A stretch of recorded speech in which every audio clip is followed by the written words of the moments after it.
오늘 우리에게 주신 하나님의 말씀은 구약 성경에서 봅니다.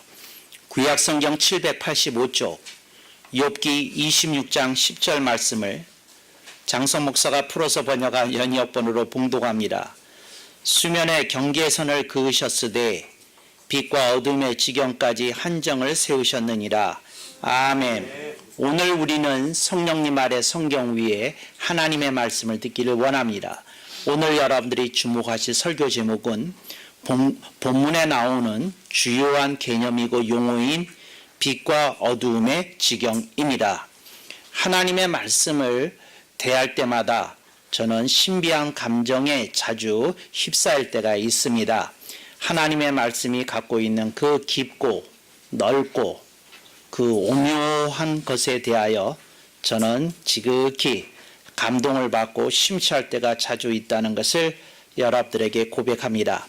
욥기 26장 10절 말씀을 읽으면서 저는 또 다른 신비한 감정에 또 신비한 상념에 휩싸였습니다. 그 이유는 욥기 26장 10절을 그 개역 성경을 번역한 이들이 한 70년, 80년 전에 번역을 했는데 어찌도 그렇게 원어에 가깝게 정확하게 이해를 하고 번역할 수 있었다는 말이냐 하는 그 감동을 그리고 그 신비스러운 성령님의 개입을 찬탄하지 않을 수 없었습니다. 누가 저에게 물었습니다. 목사님이 주로 보시는 성경이 뭡니까? 제가 주로 보는 건 개역 성경입니다. 요즘 우리나라에서 개역 성경은 더 이상 판매되지 않습니다. 그 대신에 개역 개정판으로 바뀌어서 나오고 있는 것을 여러분이 아시리라고 생각이 되어집니다. 개역 성경을 손질한 개역 개정판은 이름을 들어보면 개역 속에 있는 오욕을 다듬고 또 아름답게 번역한 번역본이라는 인상을 줍니다. 그런데 제가 개역 성경과 개역 개정판을 나란히 두고 몇 년씩 심사숙고한 결과는 이렇습니다.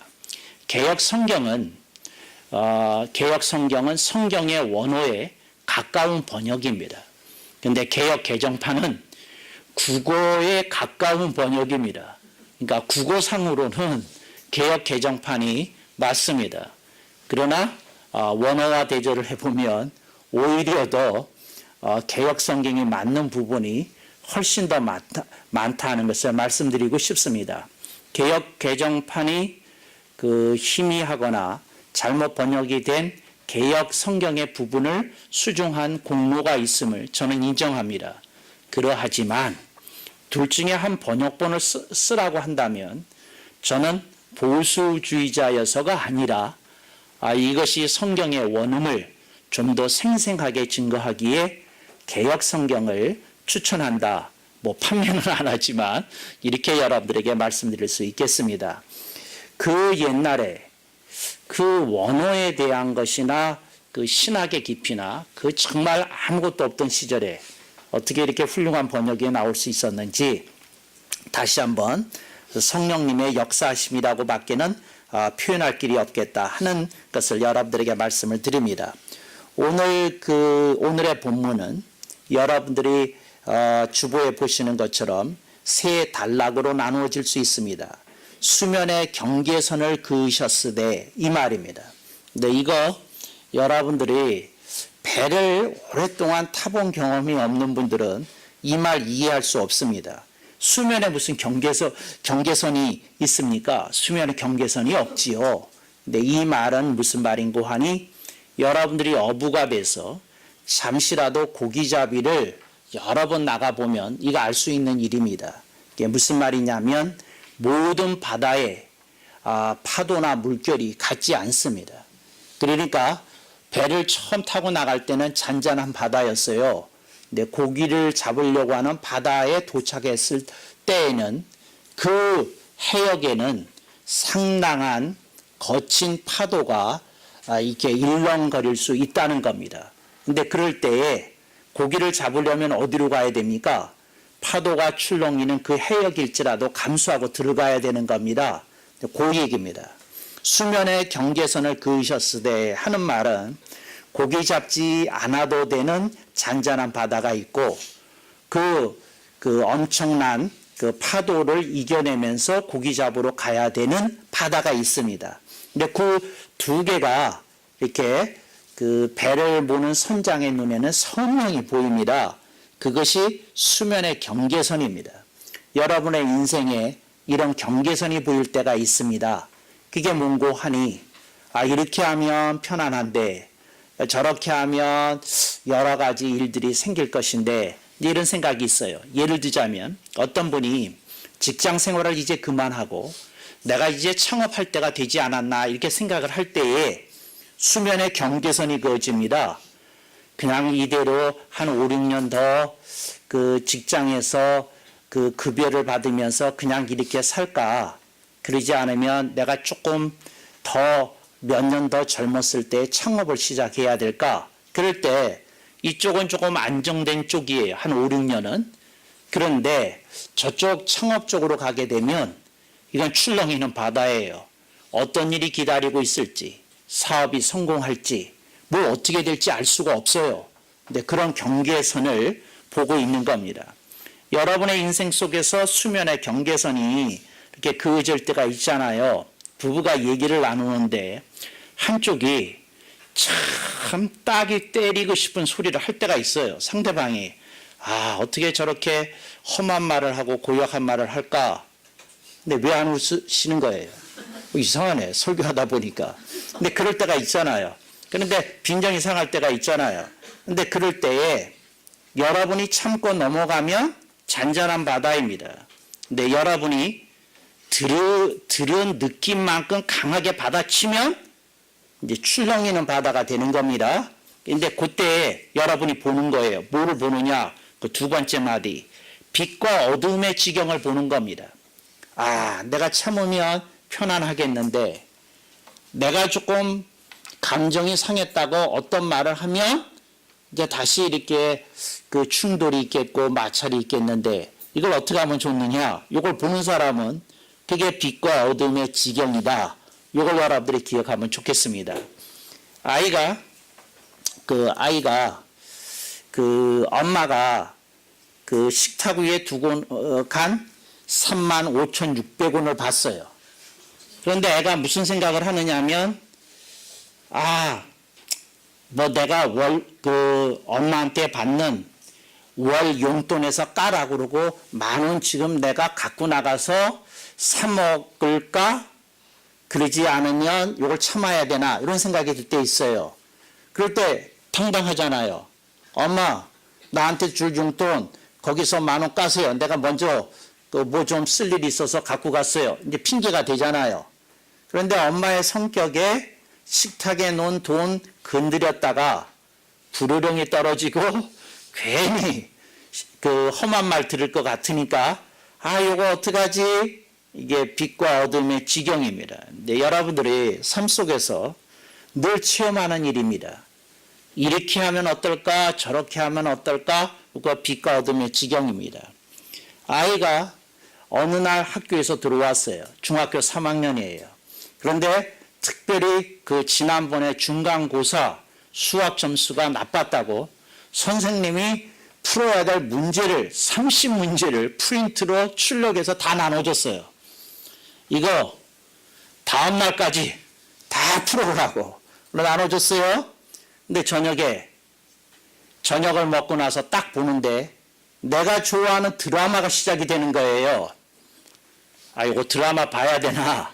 그러지 않으면 내가 참고 들어가서 이 수학 문제 30문제 풀어야 되나? 이럴 때 뭐가 나타나는 겁니까? 빛과 어둠의 지경이 나타나는 겁니다. 그때 누구든지 다 알아요. 숙제 먼저 해야 된다는 게 빛인 거 다 알아요. 그리고 여러분이 다 알아요. 드라마 먼저 보면 30문제 다 풀 수도 없고 풀기 전에 여러분들이 꿈나라로 떨어질 것이라는 거 알아요. 그러면 이게 빛과 어둠의 지경입니다. 성경은 이렇게 얘기하고 있는 겁니다. 사람이 죄를 지은 사람도 있고 실수하는 사람도 있고 실패하는 사람도 있는데 그 사람들이 빛과 어둠의 지경을 안 보고 그랬던 것 같으냐? 다 안다는 겁니다. 아는데 유혹에 약하고 환경에 약하고 자기가 처해 있는 상황에 약하다는 겁니다. 이게 빛과 어둠의 지경이 여러분에게 보여주는 겁니다. 하나님의 말씀을 들으면 여러분에게 빛이 들어와요. 어떻게 해야 되겠다, 어떻게 살아야 되겠다 다 합니다. 그렇지만 그거 하기 쉽지 않아요. 여러분, 우리나라에서 그 사람들이 다 건강에 신경을 쓰잖아요. 그런데 그 사람들이 갖고 있는 게으름 때문에 그 헬스장이나 피트니스 센터가 아주 큰 득을 본답니다.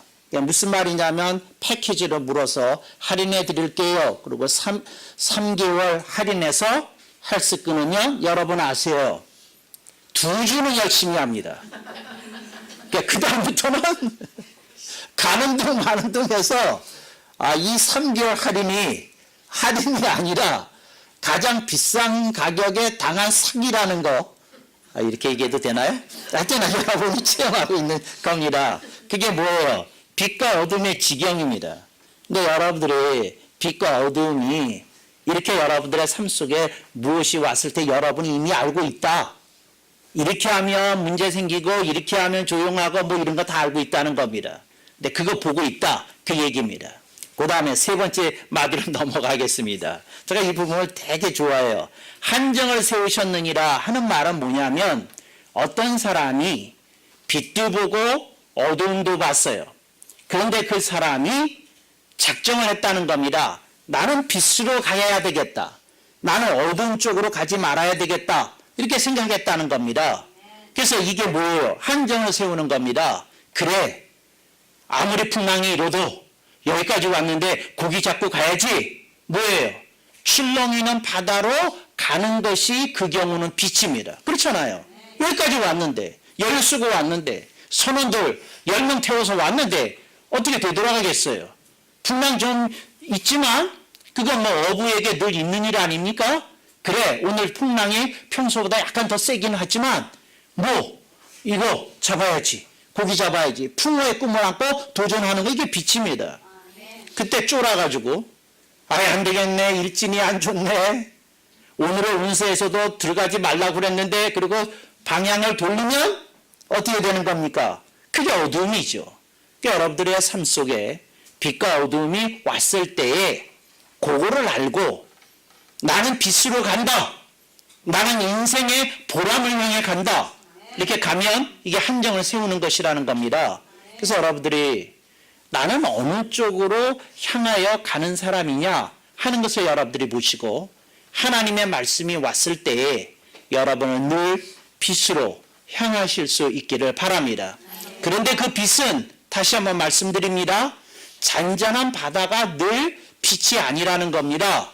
어부의 경우는 고기를 잡아야 되잖아요. 출렁이는 파도를 뚫고 가고 바람을 이기고 가야 하잖아요.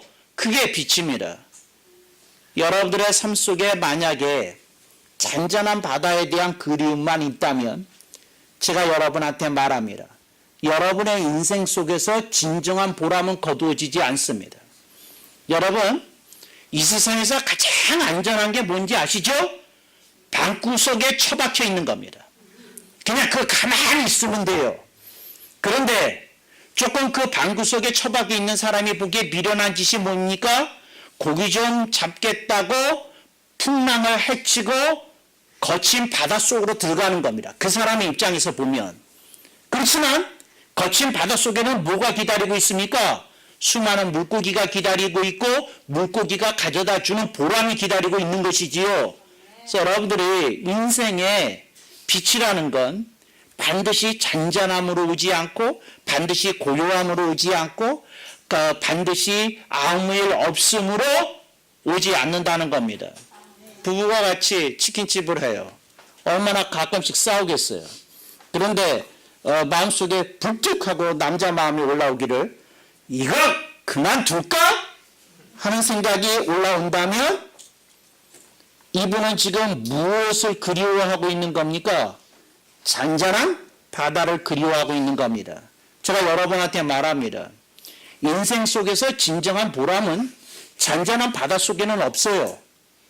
뭐에 있습니까? 거친 바다 속에 있다는 걸 여러분들이 꼭 기억하실 수 있기를 바랍니다. 대한민국의 젊은이들이 큰 걱정이에요. 뭐라고요?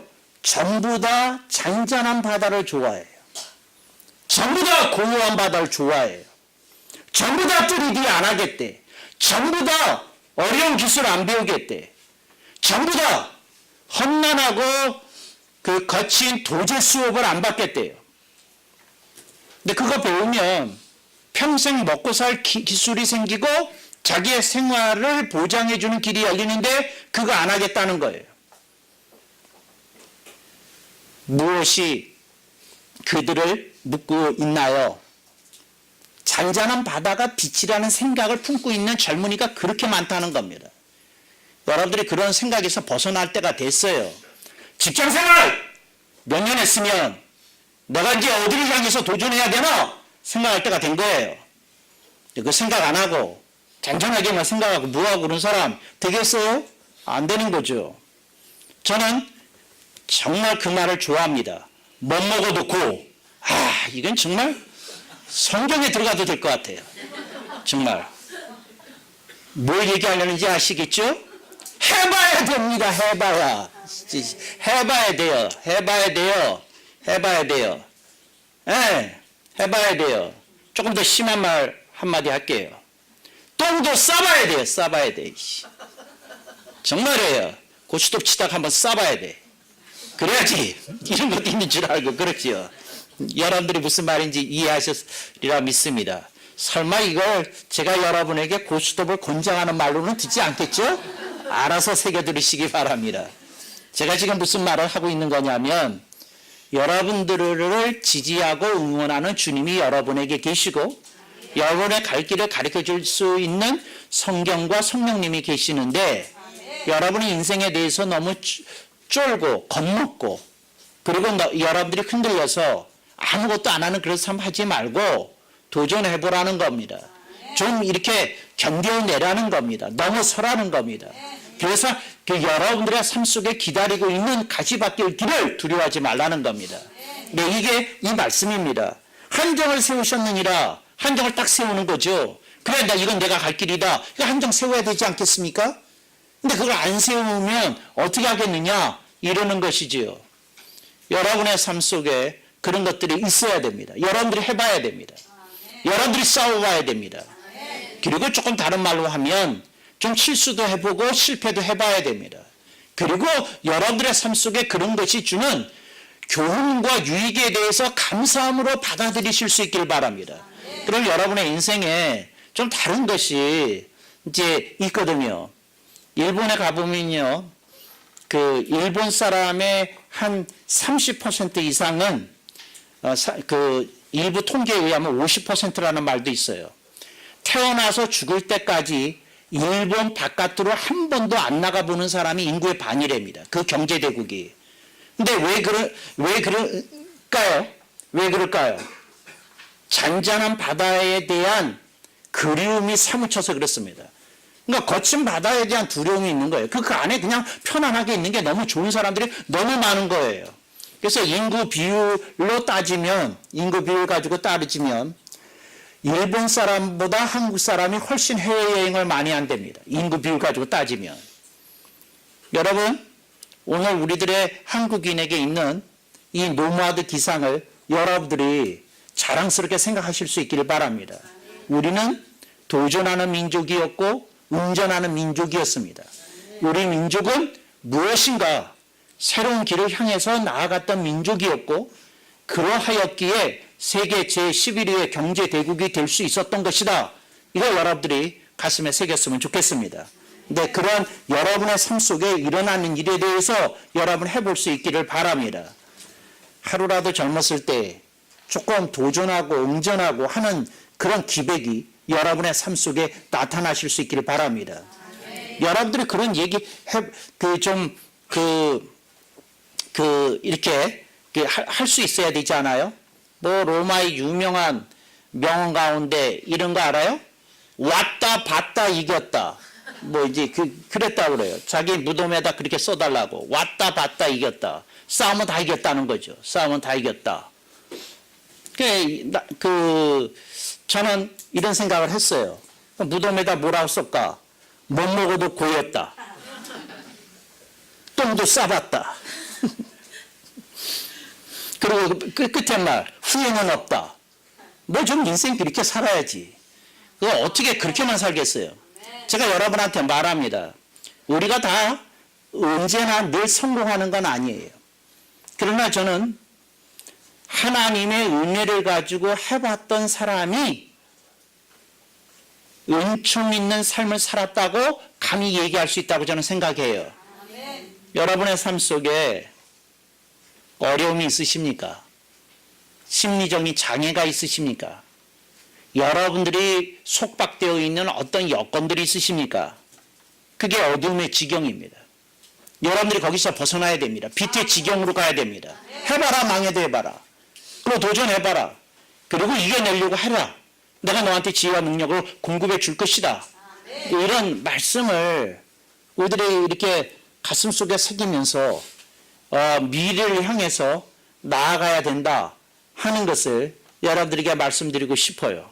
그러니까 여러분들의 삶 속에 어떤 것들이 있어야 되는지 잘 생각해 보실 수 있기를 바랍니다. 제가 세계사를 가끔씩 보는데 애굽과 로마에 대한 생각을 가끔씩 해요. 애굽하고 로마는 지중해를 두고 마주보고 있거든요. 그런데 애굽 문화가 가장 찬란했을 때에도 애굽은 유럽을 정복할 생각을 못했어요. 근데 로마는 작았을 때서부터 이 유럽이 아니라 저쪽 애국까지 먹어야 되겠다는 생각을 가지고 끊임없이 이렇게 그 새로운 길을 찾아서 모색하고 펼쳐나갔다는 거죠. 제가 하는 얘기를 어떤 제국의 침략 행위를 칭송하는 것으로 이렇게 이해하시면 안 됩니다. 저는 무엇을 얘기하려는고 하니 어떤 민족이 세계를 향해서 나아감에 있어서 자기가 스스로 이렇게 자기를 가두고 더 뻗어나갈 수 있는데 뻗어나가지 못했다는 것에 대해서 얘기를 하고 있는 겁니다. 그래서 지금 로마 제국의 문화적인, 문명적인 영향은 아프리카에 가도 살아있어요. 그런데 애굽 문화와 애굽 문명의 영향은 유럽에 아주 없는 건 아니지만 미미해요. 그리고 들어왔다고 해도 그거는 로마를 통해서 들어온 애굽 문화와 애굽 문명이었죠.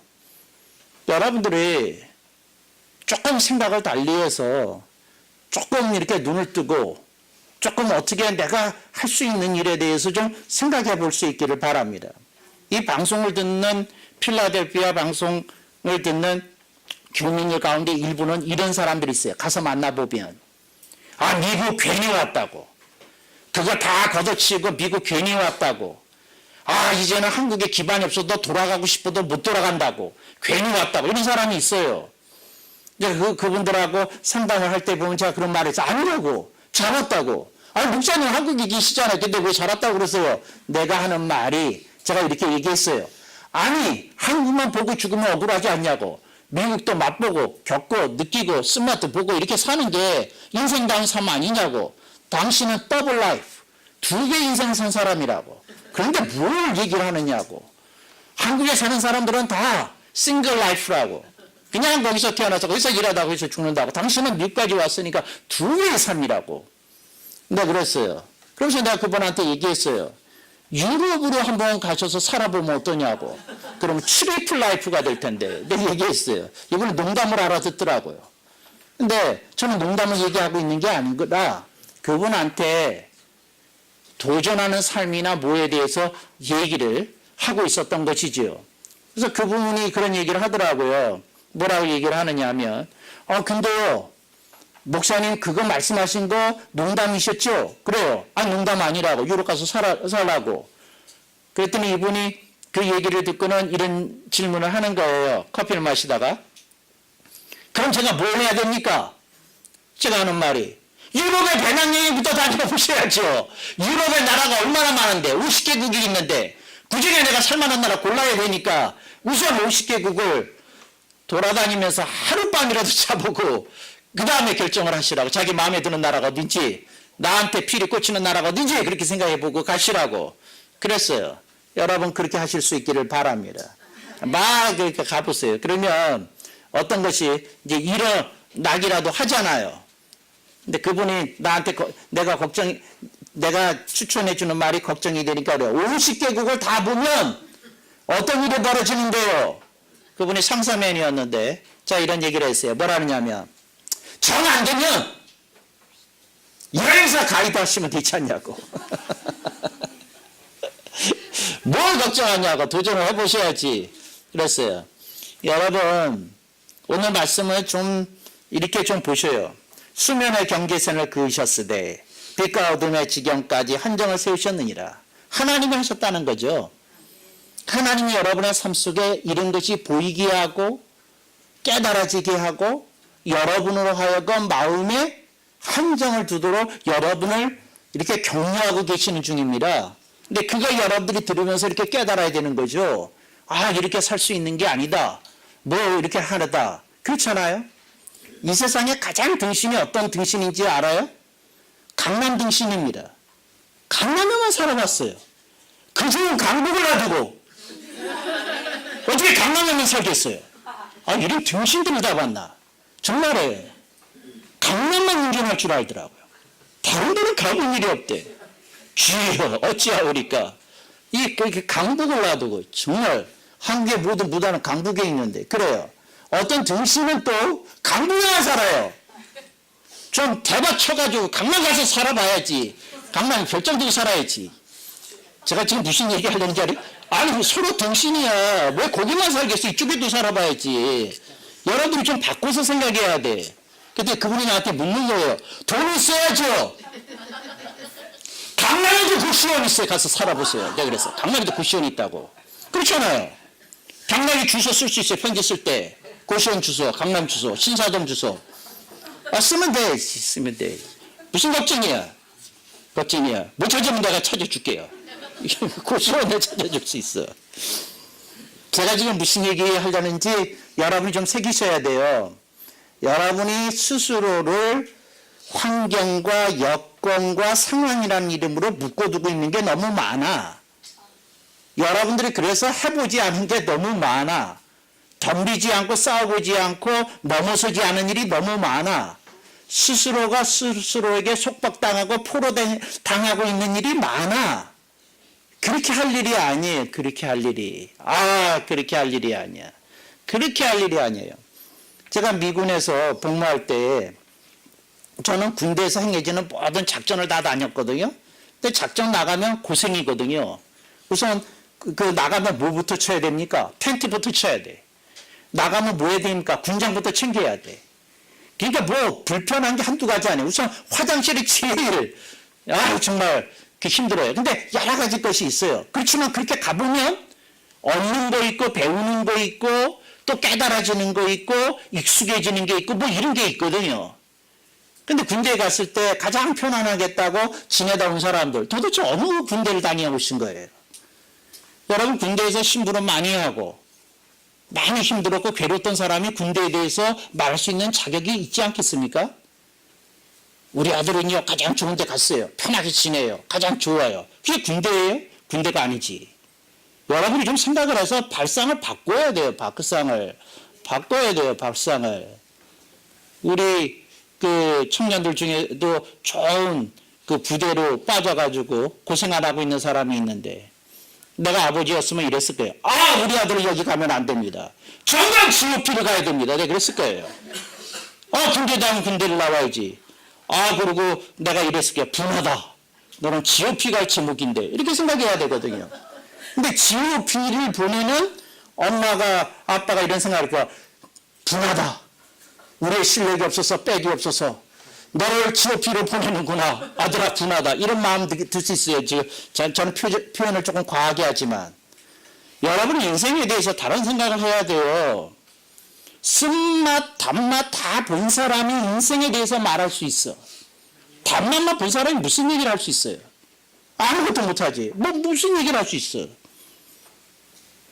나는 태어날 때부터 좋았다, 행복했다, 끝. 뭐가 있어? 아무것도 없어요.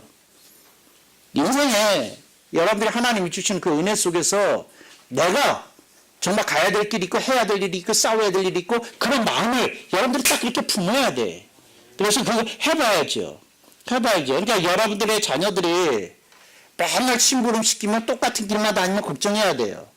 아, 이렇게 창의성이 부족해서야 요 길로도 가보고 저 길로도 가보고 이런 걸 가르쳐야 그래야 되잖아요. 맨날 똑같은 길로만 다니고 맨날 마트에도 똑같은 지점만 다니시고 이거 어떻게 할 거야? 어떻게 할 거야? 어떻게 할 거야? 정말 그렇게 살면 되겠어요? 좀 여러분들이 좀 다르게 살고 이렇게 느끼고 뭐하고 좀 그래야 되지 않아요? 좀 다르게 살아야 되지 않아요? 어떻게 생각해요? 정말이야, 정말이야. 맨날 커피 마시면 스타벅스래. 아니, 그죠? 왜 거기만 가? 다른 데도 가야지. 그 자체가 문제예요, 그 자체가. 정말이에요.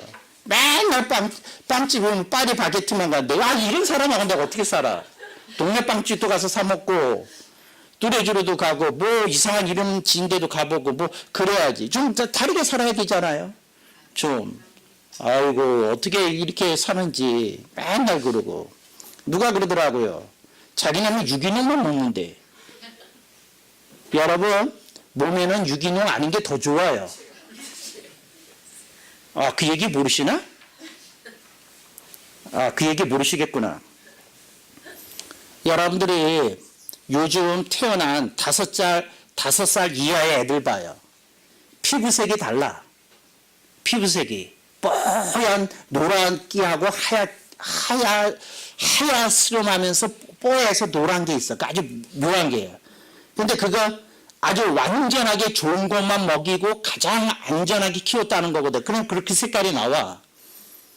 근데 그렇게 키우면 면역력이 없어요. 동남아를 가지 말아야 돼. 유럽은 가도.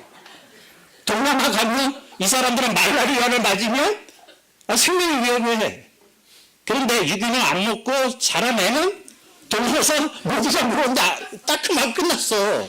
따끔하고. 제가 지금 얘기하는 걸 잘 들으셔요. 무슨 얘기인지. 거친 걸 겪고 뭐 하면서 강건해지는 인생의 면이 있어요.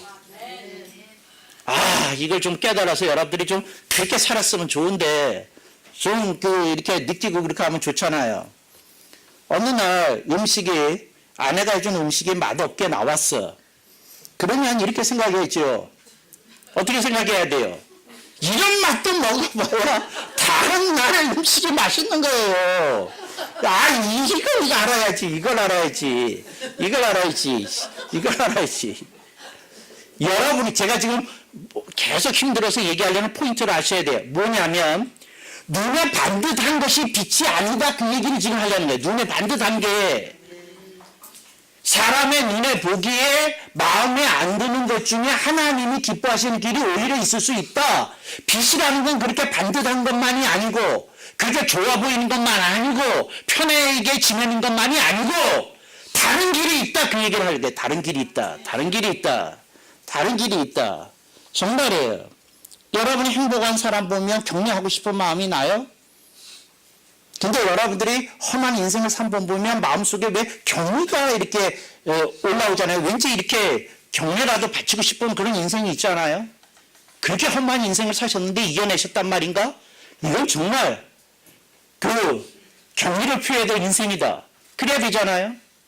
여러분 인생이 좀 그렇게 사셔요.